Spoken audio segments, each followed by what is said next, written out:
Նիկոլ Փաշինյանը Վարշավայում հանդիպել է Լեհաստանի հայ համայնքի ներկայացուցիչների հետ։ Ռուսական ռազմաբազայի ներկայության հետ կապված որևէ ծրագիր չունենք, մտահոգություններ էլ չունենք, հանդիպմանը հայտարարել է Փաշինյանը։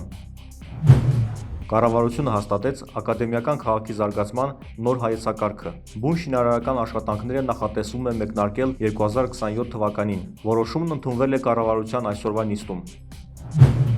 Կառավարությունը 70 միլիոն եվրոյի վար կվերցնի ջրամատակարարման որակը բարելավելու համար, այս մասին տեղեկացրեց ջրային կոմիտեի նախագահ Արամած Ղալամքարյանը։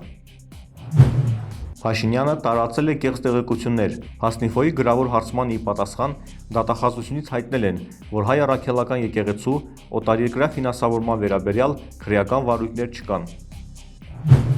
Հայաստանի Հանրապետության ոստիկանության քրեական հետախուզության գլխավոր վարչության պետի նախկին առաջին տեղակալ Հովհաննես Թամամյանին կալանավորելու միջնորդությունը մերժվել է։ Նրա նկատմամբ որպես խափանման միջոց է կիրառվել բացակայելու արգելքը։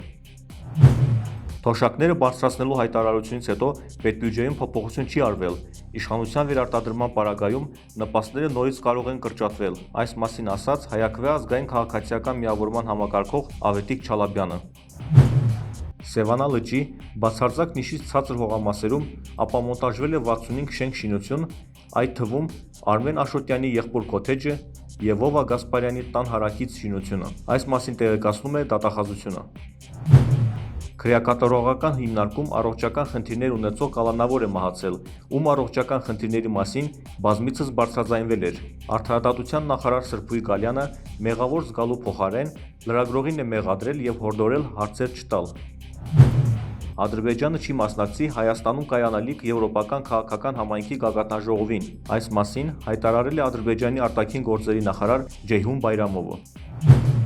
Գեղարքունիքի մարզի Էն զորամասում զինվոր է մահացել։ Այս մասին հայտնում է Արմլուրը, նշելով, որ ըստ նախնական վարկածի զինվորին սպանել են, կա ձերբակալված անձ։